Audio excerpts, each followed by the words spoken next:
Good afternoon and welcome to ENG3E Term 2A, brought to you by Wassa Distance Education Center and myself, your instructor Mike Laverty. Today's date is Wednesday, March the 23rd, 2023, and we are working on class 23 of a 34 class course.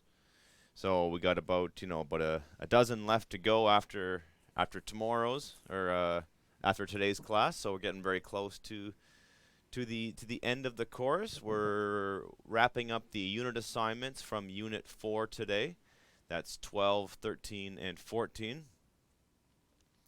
And I'm hoping that today's discussion, while we won't be talking about the culminating activity uh, specifically, we'll be discussing some topics that will be very beneficial to you for completing the culminating assignment. And just a friendly reminder, there are 4 units in this course. So after this we still have one more unit to get through. So we are in week 6. So we'll have 7, 8, and 9 left to go through, and we are getting closer to that graduation date, June 15th. So I did mention that in the previous classes this week. Just keep that deadline in your mind. If you're working towards that high school diploma, and it's awesome that you are, and it takes a lot of work to get that done, to achieve what you need to do, but you also need to be realistic on how much time you can devote to a course, right? So if you started today, I think it's realistic you might get 1 course, maybe 2 courses done by June 15th, but 2 is a lot, and even that could be questionable. So just keep that in mind. So in previous months we could say, oh, there's plenty of months to go, you got lots of time, don't worry about it. But at this point, it is getting very close to graduation date, and it's like I said, 1 course for sure, 2 maybe, and not time to take care of 3 or 4, right? So if you haven't got started on this course, now is definitely the time to do that. Through my classes, we've covered units 1, 2, and 3, and we have devoted all of week 6 to unit 4, and then we'll need a couple of classes next week to finish off unit 4. Then we'll have about a week and a half to work through the remaining unit 5. I want to give enough time there. So the last culminating assignment from unit 5 is actually worth 10% of your final grade. So we need to make sure we give enough time to talk about that. And then also just be aware that your final exam is worth 20% of your final mark in this course too. So it's 70% is your unit assignments, and then 10% is the culminating activity from unit 5, and then 20% is the exam. So never hurts to break that one down again. And so all of the unit assignments from 1, 2, 3, 4, and 5 are combined to make up 70%. Then you add the 10% of your last culminating activity, and then your 20% for your final exam, giving you a grand total of 100. So if you're listening to us out there, thanks for joining us on 91.9 FM, or perhaps you're listening on Bell ExpressVu, channel 972. Please phone in at 1-807-737-4017, or our toll-free number 1-800-465-7144. Or join us on Zoom by using the meeting ID 417-6699-799. If you have any questions about participating in the class live, watching or listening live, please let me know. You can watch the lectures. The recorded classes are uploaded to my YouTube channel. So if you go to youtube.com and search for Laverty Wassa, you'll find my YouTube channel, and you can look under playlists. And once you're under playlist, you will find ENG3E, Term 2A. Every class we've done is up there.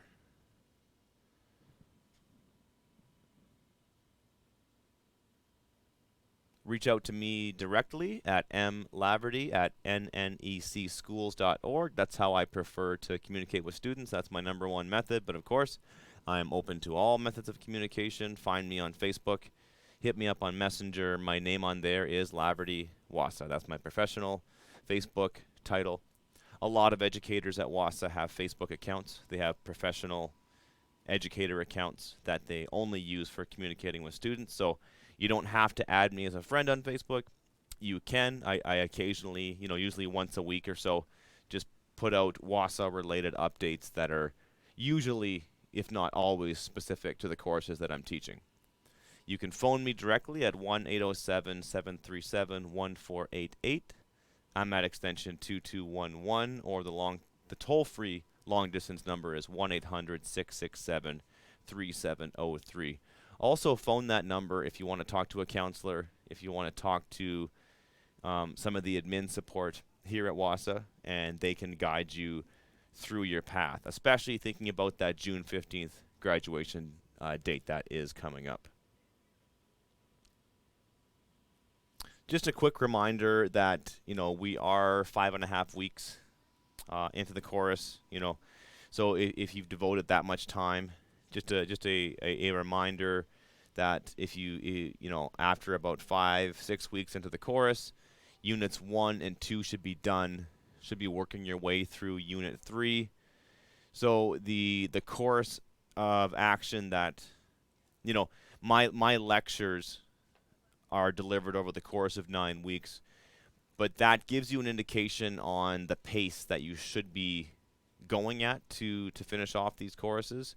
And again, as we get closer to that June 15th graduation date, you're going to be forced to sort of meet that, right? Because right now you've only got about 12 weeks to go, where you have those 12 weeks to finish whatever courses that you want to finish. So just keep that in mind.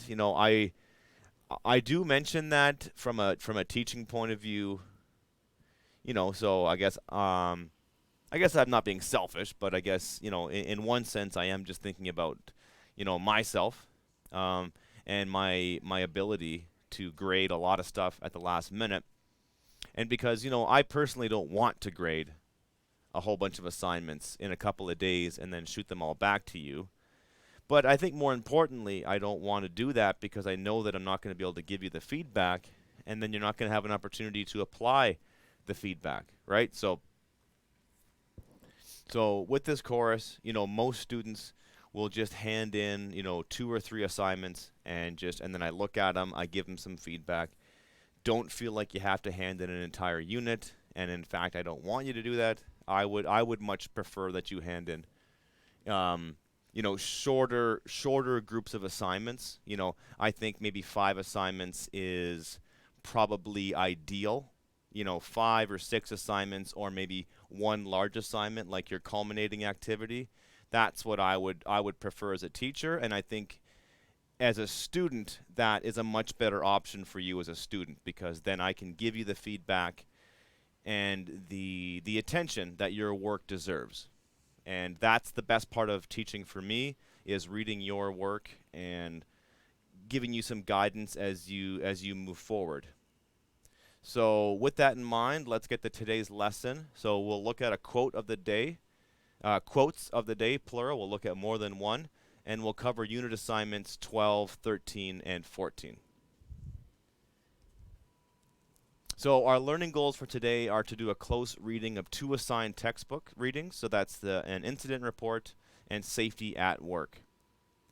And you will consider the importance of safety in the workplace and healthy workplaces. So with this discussion, we're talking about what it means to be safe in a workplace, and by that I mean like immediate safety, like your body is safe, you're not put in unsafe situations, and your employer has policies and procedures and just has a general workplace safe environment that is safe to work in as much as possible. I mean, a lot of workplaces are much more dangerous than others, but we're also going to talk about the concept of a healthy workplace. So healthy in the sense that you're supported as an individual, you enjoy coming to work, you feel like you're contributing, you feel supported by your boss, you can get along with your coworkers, and you're not being put into situations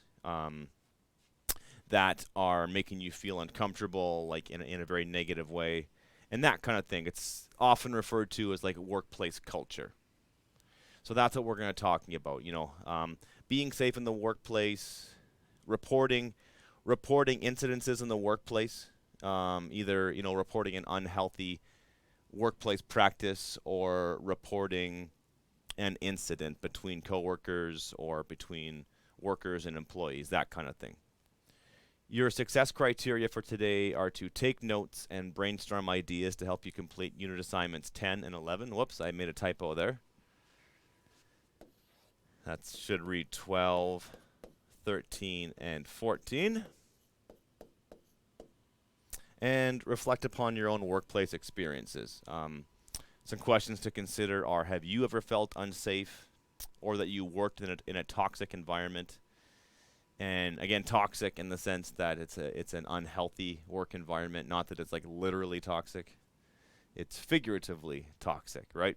Literally is when things are actually happening, and usually when we talk about a toxic environment or a toxic relationship or I hate when people say they're a toxic person, because I don't believe there are toxic people. They're just, they just have problems that need to be figured out. But, toxic figuratively, like kind of metaphorically.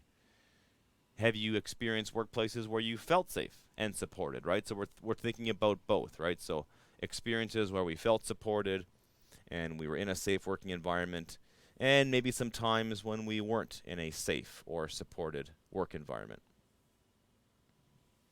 And so with that in mind, I've got some quotes of the day about the workplace and about workplace safety specifically. So you may have heard this one: an ounce of prevention is worth a pound of cure. That's attributed to Benjamin Franklin, the one of the founding fathers of the United States of America. So an ounce of prevention is worth a pound of cure. So I guess the metric equivalent might be a gram of prevention is worth a kilogram of cure, or I guess something like that, right? But the point being, a little bit of time and energy spent now is going to save you a whole bunch of pain and anguish in the future, right? So a little bit of time being careful now, and that's usually what happens when people get into an accident, a car accident, or they make a mistake at work that has some pretty disastrous consequences, or they get careless and they do something stupid. They always wish they could just go back and just take that little bit of time, right, to check things, which of course they didn't. An incident is just the tip of the iceberg, a sign of a much larger problem below the surface. So I think that's really good advice. It's not attributed to a specific person or organization. I just found it on a website that was mentioning quotes about healthy workplaces, and I think it's a good approach to look at, right? So it's, especially if you're a manager or if you're ever in a situation where you're responsible for other people, it's good to look at an incident as, it might be an isolated case, it might be something that just happened, but whether you're a worker or a manager, it's good to look at situations and be like, could that problem happen again? Could it occur again? If the incident didn't happen to you, maybe as an employee, you might ask the very natural question of, could that situation happen to me? Or my fellow employee made that mistake and it got them into a lot of trouble. Is there something that I could do to avoid that problem? And then a manager is going to look at that situation and be like, look, one of my employees got into a really bad situation. Maybe there's something about the way we do things that leads to those situations. One of the best books I read on this was a book on Humans, Factors, Engineering, which is a branch of engineering that looks at how humans interact with tools and the built environment. And they had all kinds of great examples, like pilots, for example, flicking on the wrong switch while the plane is flying, like turning on their landing gear while the plane is in mid-flight. Nurses prescribing too much medications to patients. And in a lot of these cases, the person got blamed, but then when they went back and looked at it, they realized that, you know what, the person made a mistake, but the environment they're in made it really easy to make that mistake, right? So in that case, the blame shifts. Um, it doesn't shift entirely away from the person who made the mistake, but the blame starts to go to the person who's responsible for the environment, the person who made the machine, or in the case of a manager, the person who's responsible for managing people and creating situations. Another quote, this one's from Ranbir Kapoor. I believe that working with good people matters because then the work environment is good. If there is a sense of respect and belief among the people you work with, that is when good work is done. So that's, not really advice, but just sort of like a testament to, the work environment. And typically, you see it a lot in the news these days. There's lots of news about quiet quitting. And, with the pandemic, we've seen people switch jobs and lose jobs and regain jobs at a pace that we've never really seen before. So there's a lot of like chaos in a lot of workplace environments. Like if you look at the field that I work in, teaching, when I graduated from Teachers College more than 10 years ago, it was really hard to get a job. And you had to like beg and plead just to be a supply teacher. And it was very competitive. And then with a lot of retirements, you throw a pandemic in the mix. Now it's completely opposite, where school boards are just begging people to come work for them. They're having a very hard time filling job absences, right? Um, but that, if a lot of people in your field are upset, and it's gonna create a stressful workplace environment, right? And the last one, or the last two, I guess, are as long as they are well intentioned, mistakes are not a matter for shame, but for learning. That's from Margaret Hefferman. And learn from the mistakes of others. You can't live long enough to make them all yourselves. It's Chanakya, which is an East Indian motivational speaker and spiritualist. So that's today's class is going to delve into that. Just when mistakes are made, how do we report on them? How do we learn from them? And I think that's an important way of looking at it.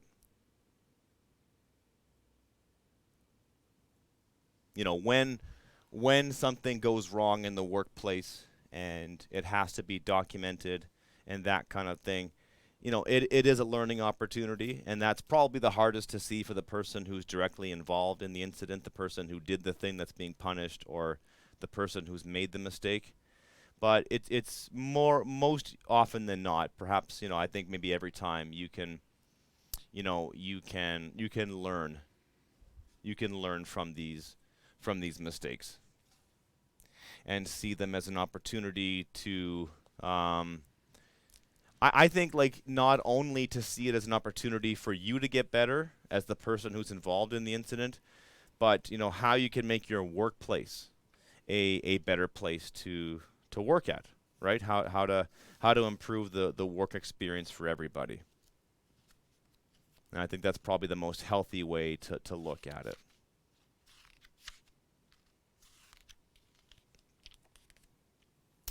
So this text that they refer to in the workplace text incident report, what I'm reading from the assignment for Unit 4. This is directly from your handout. Question 12. In the workplace text incident report, what is the incident that results in the writing of the report? 2 or 3 sentences. So this is worth 2 marks. So we have time. I'll read the report out, and then we'll have a quick discussion on what is the incident. Okay, so this is written in memo form. From Mia Wong, a cashier, to Carol Bataille, the manager. Dated Friday, February 1st, 2002. Today, February 1st, An incident occurred with a customer that I want to share with you. At about 2 p.m., when the store was very busy, I waited on a customer, Mrs. Ritva, who, as you know, is a regular customer here. I was processing her purchase of a lady's two-piece suit when the American Express card she was using for the $295 purchase was refused. I quietly explained this to her, and she began to yell at me and insist that I had made a mistake. I again tried the card, and again it was refused. She demanded that I call American Express, as this was an error. She needed the suit for an engagement that evening, and said that since she shopped here often, I should just call American Express and straighten things out. Since I had a long lineup, I asked her to please step aside, and I would assist her once I had completed the sales of the customers who had been waiting. She began yelling at me, calling me rude and lazy, and demanded that I give her the suit and process the card anyway. I told her she was welcome to use the phone to make that call, but she demanded to see you. I explained that you would not be in today, and she left the store yelling that she would see that I got fired. Both Marie Cassava and Julie Card witnessed the incident and will support my statement that I was not rude and followed our store's policies. I feel very badly about the incident, as Miss Ritva has always been a good customer here. However, she embarrassed me and I was upset for the rest of the day. Since I am not in tomorrow, please call me at home if you need any further explanation about the incident. Okay, so there we go. So that's a standard review of a memo, which is a workplace communication form that we've looked at in this class. Memos are still sent out, and organizations still use memos. When emails were introduced, emails took upon the format of the memo with a from line, to line, and a subject and a date, right? So all these things are there. So you need to identify, and again, writing in full sentences. You can't do this just by point form. Tell us what the incident that results in the writing of the report. So just focus on the incident. All you're doing is just summarizing. Just summarize the incident. Tell me what happened. Basically, why did Mia feel the need to write this letter? What happened?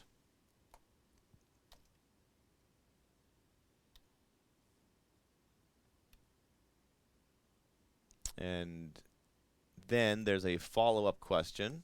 That is assignment 13. Do you feel that Mia has done the appropriate thing in this situation? Why or why not? Is there something that you might do differently if you were put in her place? 2 or 3 sentences, right? So, one good thing to mention, from this, and it's good to keep in the context of workplace safety and writing workplace reports, is when something happens and there's a disagreement and there's a conflict, inevitably, people are going to have different takes on what happened. If the woman, Mrs. Ritva, the woman who wanted to buy this suit, and the woman who's having her credit card declined, if she were to read this memo and then were to be asked, like, is that the way it went down? Is that the true story? You can almost guarantee that she would say no, and she would have her version of the truth, right? So I guess you got to pretend like you're the boss.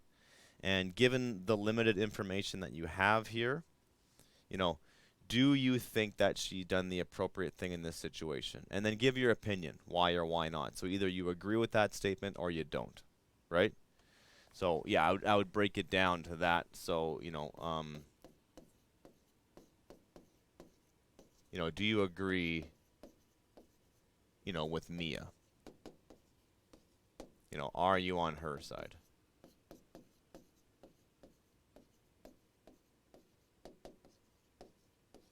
And why? Or why not? And then the second thing you need to answer is, anything you might do differently if you were her. So anything you would change. And that can be about, you could mention, like, would you do something differently in that situation? would anything you would change about the situation, or perhaps the memo itself, right? So we're talking about the situation, and we're talking about sending and writing the memo itself, right? So she's not into work, and I think that's why. I think that's the reason why she's writing the memo.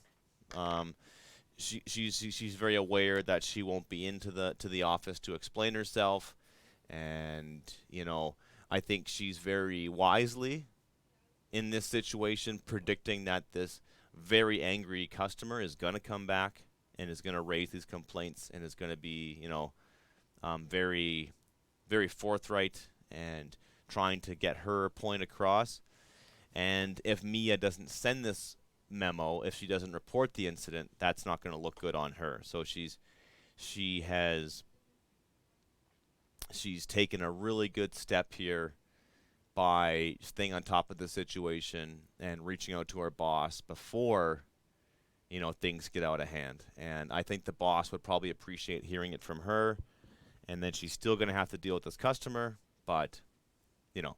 So do you agree with her? Are you on her side? Why or why not? And is there anything you would change about the situation, or maybe something you would have done differently? Done differently in that situation specifically, or afterwards when you file the report and you communicate with your boss?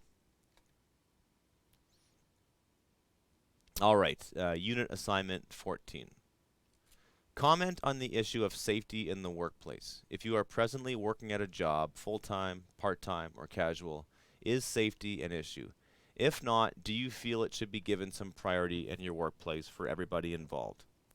Every employee has a right to a safe and healthy work environment. Of course, we have responsibilities in the workplace as well to be working safely. At least 3 sentences. And so the assigned reading from this textbook is an actual poster that was released by the WSIB Ontario, so the Workplace Safety Insurance Board of Ontario. Right. So this is if you've worked in a workplace that's has lots of injuries, you might be familiar with some of this stuff. And even if you don't work in a workplace that's known for injuries, you still should be aware of it. And I think most workplaces will give you training on it. So if you do get hurt on the workplace, you have an obligation to report it, and then the Workplace Safety Insurance Board will review your claims. And then people can get disability, and they can get assistance from the government. They can get paid time off work. But if you don't report it, then you can't really pursue those actions, right? And so this is a poster that would be put up in the workplace, probably. I mean, most workplaces have bulletin boards, or they could share this digitally with employees, or a document like this could be part of someone's training to introduce them to a job, especially if they work in a very dangerous environment. So at the top of the poster, you've got a photograph of looks to be a man in his 20s. This is Stephen Mace. Sorry, at age 19. 2 years ago, at age 19, Steve Mace was on his first night shift. He shut down a sharp-bladed shredding machine before checking on a jam-up. Somehow, the machine restarted, grabbing his sleeve and began pulling him into the shredder when a coworker heard his screams. Steve came home minus an arm. In Ontario, machine hazards and falls are 2 of the leading causes of workplace injuries. 1 in 5 workplace injuries involves machines. 3 work-related amputations happen every day in our province. 80 people are injured daily by falling at work. It's up to everyone to ensure equipment is well maintained and used properly, and that workers are well trained before they're on the job. Although things are getting better, you can't be too safe, Steve tells other young workers. If it doesn't feel safe, don't do it. Steve makes a difference in safety posters, TV interviews, and by volunteering with St. John Ambulance. The Workplace Safety and Insurance Board is proud to work with people like Steve Mace in making every Ontario workplace safer. Call us to find out how you can make a difference. And then they've got the toll-free number and the website where you can find out more information. So if we look at the format of the document, we've got, Stephen Mace goes public to keep you safe. That's a larger font. In italics, they've got the two alarming statistics. Machine hazards and falls is in italics. 3 work-related amputations happen every day in the province. So that number is like really high, right? So every single day in Ontario. I'm not sure, if that number is still current. Maybe it's gone up, maybe it's gone down, but 3 happening on average every day, that's a lot. That's a lot of, damaged lives and 80 people every day just by falling, right? So people are getting hurt at work all the time, and that's why this message is being put out. And then in the textbook, there are the after you read assignments, which you don't have to complete for this assignment, but it does help for answering this question. It says do an internet search to find out other causes of workplace injuries and how they can be prevented. And again, so that question is, you need to comment on the issue of safety in the workplace.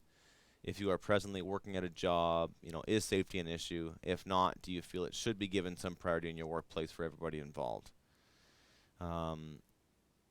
So that's, at least 3 sentences. Just have a discussion on safety in the workplace. And so with that in mind, I'm actually going to pull up a Google search here, and we will look up, WSIB Ontario statistics.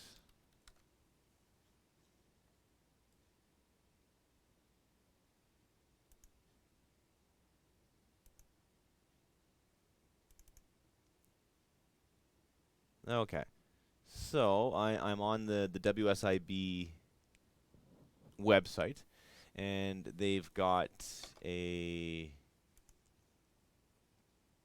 online report here. So we've got, I'm looking at their provincial stats,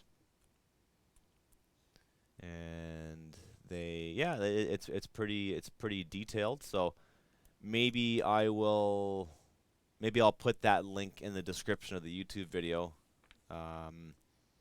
But for now, you can just have a look at it. So this is their 2021 summary of workplace injuries. So, the 2000. This is the 2022 overview, right? So they've already got that up. So you've got 2,244 mental stress claims, almost 40,000 occupational diseases, 75 traumatic fatalities, 25,000 plus COVID claims. So it sort of breaks it down. So breaks it down by the age range, talks about the benefit cost, the durations, right? So leading injuries, exposure to caustic, noxious, or allergenic substances. Sprains and strains is 31%. 28% is body injuries. And then you can see the average claims here, right? So many of these injuries, right, are happening. It sort of breaks it down by the leading age range. So you could get some very specific information from this website, right? And then if we just go to the WSIB website in general, they've got lots of information on here that you might want to look at about us, the people they serve, their strategic plan. You've even got you can follow their stories. So they've got some videos here breaking down, people's injury and their return to work story. So that might help you give you some more information about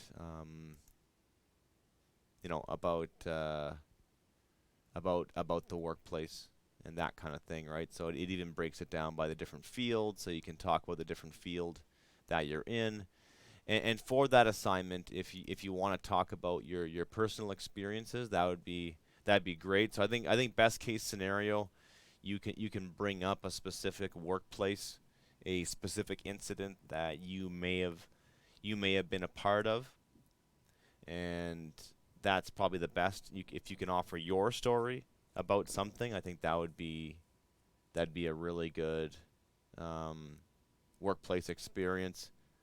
I can think of lots of cases where, and I think it often depends on people's ages too, right? Like I know like when I was in my 20s and I was working as a receiver, and we were receiving these gigantic containers of laundry detergent. And I'm thinking it's safe, it's just soap. Um, but one of them was like an industrial strength cleaner, and it was shipped in a very, very concentrated form. And then when we pulled this thing off the loading dock, the cap on the container busted, and a whole bunch of this dangerous chemical spilled out on my hand, and it kind of gave me a burn. And looking back on it, I should have checked it out with my boss. But I just sort of shrugged it off and just sort of like kept moving. The guys I was working with were like really intense, and we just had to get the job done. And and I think that can often lead to unsafe situations too, where people, if they feel that they can't make a complaint, if they feel that by raising the concern they may get fired, and I think that's probably what stops a lot of people from doing the reporting, is they fear like some kind of repercussion, or they feel they're going to be penalized, or they've made a mistake and they don't want to report it. And then the act of not reporting it ironically gets them into way more trouble than they would have got had they just been honest and disclosed what happened. And you know if and that's and the advice given by Stephen Mace in the if it feels unsafe, don't do it, right? That's the best advice you can give to someone, right? So, and they mentioned that he was 19. He's working his first night shift, so he could be tired, he could be intimidated by the new workplace, and maybe that led to why he was making such a mistake, and why that would happen. And I think that a lot of managers would look at that situation, especially a situation where someone loses an arm, right? You're going to have to investigate and be like, okay, did the employee make a mistake? And then maybe more importantly, um, did we put that employee in an unsafe situation? And if I was, I'm not a machinist, and I've never worked in that setting, but if I was the manager, and if one of my employees lost their arm in an accident, as horrific as that situation would be, I think the best decision from my part would be to look at the practices. Like, you got a young 19-year-old kid going into a dangerous situation. Um, does he have a mentor? Is he with someone? Was it appropriate to just let him work on that machine by himself? What training courses was he supposed to take? Who gave him the training courses? Did he adequately pass the training courses? Right. So it's a whole bunch of stuff. Right. It's like, who trained this kid? Um, did he actually get the training he said he did? That kind of thing. Because sometimes people can lie and be like, I did the training, I did that. So maybe their training methods have to be more like, a little more robust, and you gotta make sure people actually can work on their machines. I know that a lot of machines have like checkouts and lockouts where you can lock a machine and nobody can use the machine while you're working on it. So that can create all kinds of dangerous situations. And actually, one of the I didn't know him that well, but there was a young boy who, well, I guess he was a young man at the time. I went to high school with him, and he was electrocuted on the workplace, and he was featured on a lot of advertisements for workplace safety. So even though I didn't know him, I did have classes with him, and it was pretty shocking to hear about him in the media. And then his parents were actually, um, very vocal, and they didn't blame the workplace where it happened, but they were just really consumed with making sure that it didn't happen to other parents and other people didn't have to watch their son go through the same fate, right? So your discussion on workplace safety can talk about incidences like Stephen Mace's that are very could have been tragically, but we can also just talk about workplace safety in general. And again, with all these things, right? You only have 3 to 4 sentences. Be specific. Find a specific angle. Find an incident you can talk about, or a safety measure people could put in place. COVID-19 is a great one, right? Not that I'm a huge fan of COVID-19, but COVID-19 introduced all kinds of new discussions about workplace safety and what does it mean to work in a safe environment, right? It just introduced a whole host of new problems and new solutions for people to look at, and how is infection spread in the workplace, and how do we keep ourselves safe? So that's stuff you could talk about too. So it all contributes to healthy and safe workplace environments. So I mentioned that we wouldn't be talking about the culminating activity specifically, but I think it might help to help lead a discussion. We've only got about 10 minutes left here, so that's just enough time to close things off with the discussion here about your culminating activity, which is a workplace report. So I'm just reading directly from the assignment. As you most likely have discovered by now, the workplace is not always a pleasant and comfortable place to be. On occasion, and sometimes fairly often, there is disagreement and conflict between or among coworkers, or between a coworkers, and a customer, supervisor, or manager. A variety of issues can and do lead to such disagreement and conflict. There are a range of emotions such as disappointment, anger, sadness, fear, jealousy, and embarrassment that are experienced by people involved. You are going to think about a situation or situations that you may have been involved in yourself at work in the past, or perhaps something more recent, or perhaps even something that is happening right now, and express your feelings about it, or them if there's more than one. If you have not experienced any sort of disagreement or conflict in the workplace, or perhaps you didn't have any work experience to begin with, think about a situation that you have experienced other than in the workplace. This is that leads me to think about, like, that's a question that I loved asking people in interviews when I used to do job interviews. I loved asking people about, tell me about a conflict you experienced in the workplace, and tell me how you resolved it, right? And I think that really tells me a lot about a person, what they can do to solve a problem, and how their thinking helped solve the problem.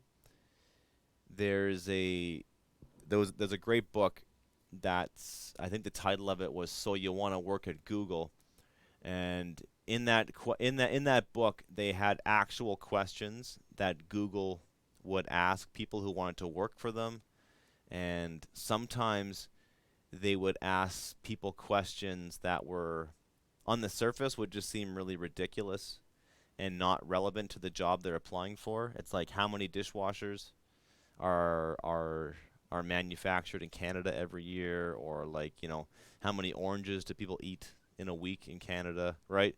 And so it would just be like a really ridiculous question, but what they were trying to do was they were trying to, like, get people to work towards an answer, and being like, you know what, I don't know the answer to that question, but if I think about it, I can maybe get close to an answer. And I think that that's kind of it's good to hear people's thinking, right? So, a problem occurred. This was my take on the problem. This is how I dealt with it, right? So that's a really good scenario or story that you can pull out in a job interview or in a situation where you're trying to promote yourself and talk about how you're someone of value and someone who should be hired.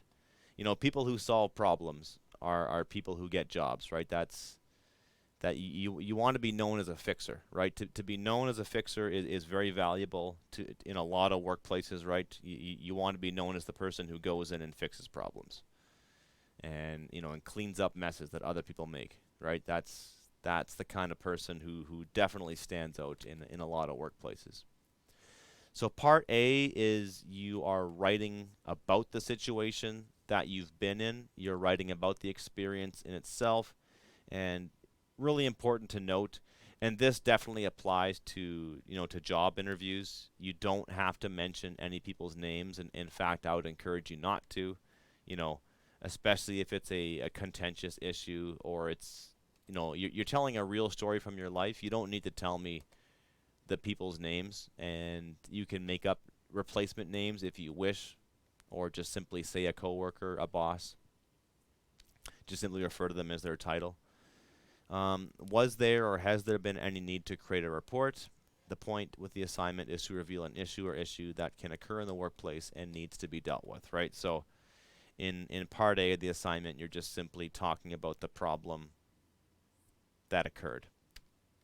And then in part B, you are looking at that incident report that Mia had written, and then you're developing a similar report in memo format as a result of your experience described in part A, or one that you will just make up, right? So you can talk about a real incident, which is probably the easiest, but if you got a good imagination, you can dream up a situation and then similarly dream up a workplace report that would be developed to address that situation. This will be your decision to make. Your report will be about the same length as that of the one incident report. The one that we looked at in the textbook. You've got a cover page worth 5 marks, and then a rough copy of part A worth 10, a final copy worth 15, a rough copy of part B worth 10, and a final copy of part B worth 15 marks for a grand total of 15. And so next week when we talk about this, we'll review the writing process, and I feel that I've done the writing process with students in this class quite a bit, and I usually spend a lot of time on the planning part of it, and I don't think we've devoted enough time to the composition, the writing, and I think maybe the editing is where I think things haven't really been developed fully. So maybe when we come back, that's a place where we can focus our attention on as I will complete a workplace report on my own, and then as I do that, we can work through the writing process together, and you can see me do like some live editing, a live editing of my own work, right? But you will need to to think about this, we're talking about a workplace incident.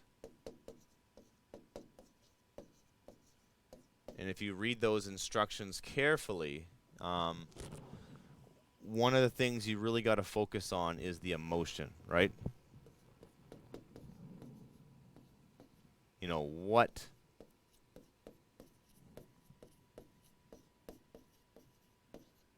What were you feeling, during the experience, right?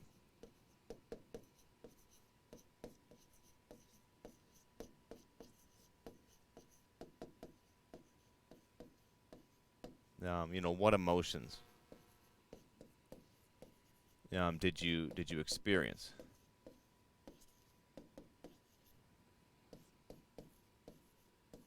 And that is for part A.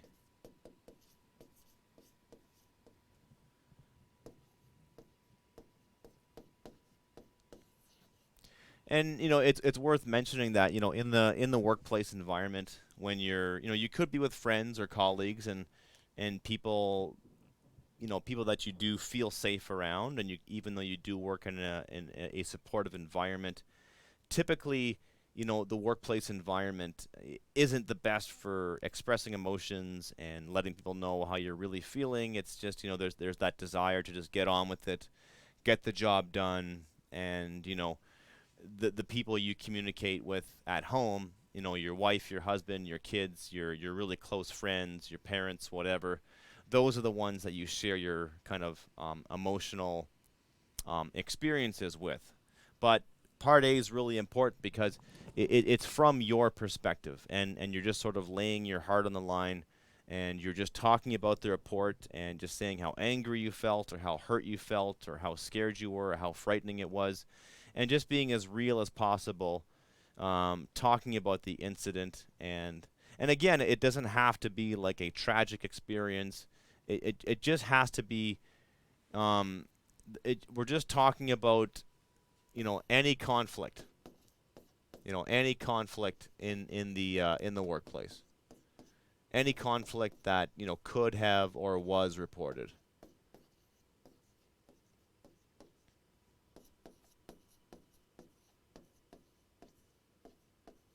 Yeah, could have been reported or was reported. And if you can't think of like a really serious incident that you went through in the workplace that should have been reported, maybe you could kind of like push it to the next level. Like, this encounter happened with me in the workplace that made me feel like this, and then maybe if that other person pushed it further, it could have got to this point. Or someone's giving you a hard time at work. Maybe if the abuse got worse, it could have been considered harassment, or it could have been considered something much more serious.